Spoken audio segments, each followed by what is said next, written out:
म वर्षौंदेखि यो केन्द्रमा आइरहेको छु। पहिले प्राय यात्रीहरूलाई साथ दिन, तर यो पटक भने म यहाँको दैनिक जीवन शान्त रूपमा हेर्न, सुन्न र बुझ्न आएको हुँ। यस्ता ठाउँहरू पहिलो नजरमै बुझ्दैनन्, यी बाँचिरहेका ठाउँहरू हुन्। दिनचर्या, बानी र सम्झनाले बनेका। धेरै ढिलो भएर हेर्दा मात्र ससाना कुराहरू देखिन थाल्छन्, जसले यहाँको समुदायको असली कथा बताउँछन्।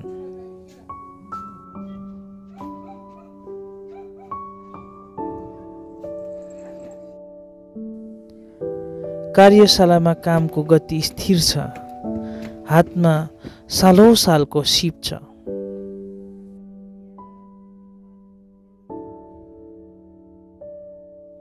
उमेर चाहिँ कति पुग्नु भयो आन्टी? 62। कतिको उमेरदेखि सुरु गर्नुभएको? सानैदेखि गरेको। आमा, त्यही भएर है पहिला चाहिँ सिकायो तपाईँहरूलाई? ट्रेनिङ हुन्छ नि।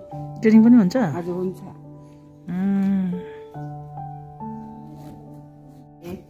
अन्त खै मजाको भिडियो बनाइदिउँ भनेर नि।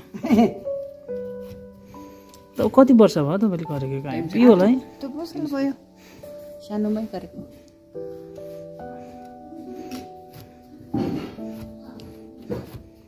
यो कार्पेट बनाउनु कति लाग्छ तपाईँलाई? लाग्छ 1-1.5 महिना लाग्छ। 1-1.5 महिना बनिन्छ? ये पूरा बनाने में? हाँ जी। डिजाइन तपाईँको दिमागमै हुन्छ कि दिन्छ? होइन, यहाँबाट हेरेर। ए पुरानोमा हेरेर। स्याम्पल हो नि, हेर्नुको लागि। यो माथिको त स्याम्पल पो हो। स्याम्पल छैन भने त कहाँ सक्दैन नि। अनि स्याम्पल मात्रै हेरेर पनि बुझ्न सक्नुहुन्छ? त्यसमा गन्ती गर्दै गर्दै।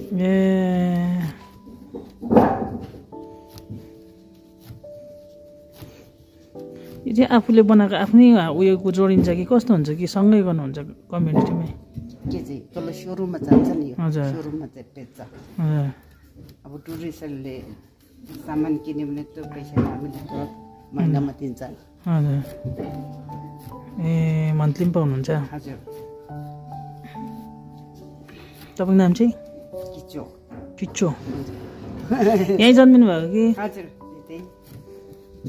अन्त बाहिर निक्लिनु भएन? कहाँ मिलाउनु भएन?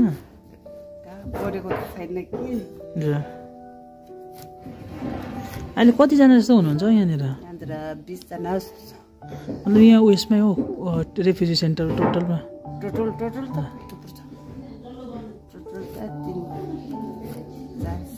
400-500 छ होला। तल्लो तारतिर पनि काम गर्छ नि। अन्त तल उयो नयाँ नानीहरू चाहिँ? अब आजकल त नयाँ बेसी छैन। हजुर। केटीहरू अलि पढेर बाहिर जान्छ हजुर। काम गर्नु। उनीहरूले यहाँ त तलब छैन बेसी। उनीहरूले चाहिँ पठाउँछ पैसा? पठाउँछ।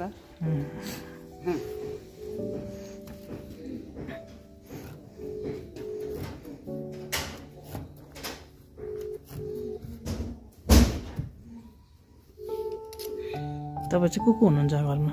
घरमा 3 जना छ। 2 छोरा, आमा, बाउ त छैन। ऊन, ढाँचा, औजार यी सजावट होइनन्, यी उनीहरूको काम, सिप र पहिचान हुन्।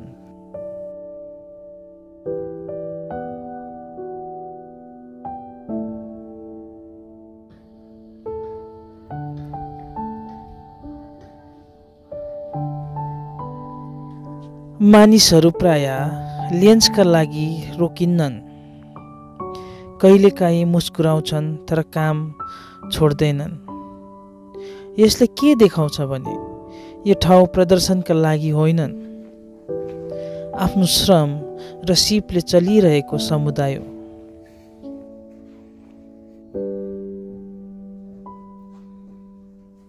कार्यशाला बाहिरको आँगन सानो बस्ती जस्तै लाग्छ। केटाकेटीहरू दौडिरहेका, वृद्धहरू घाम तापेर बसेका, कपडा सुकाएका दोरीहरू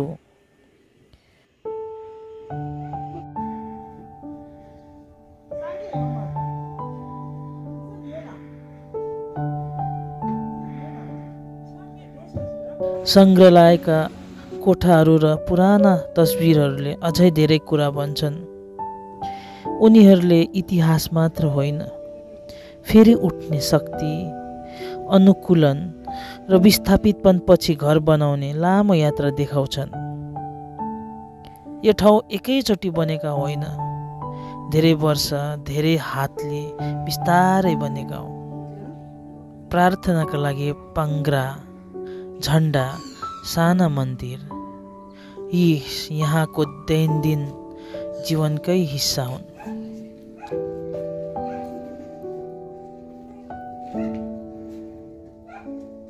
यहाँ बन्ने प्रत्येक वस्तु यहाँका मानिसहरूको जीवनलाई साथ दिन्छ। श्रम र समुदाय बीचको यही नाता सबैभन्दा ठुलो कथा हो।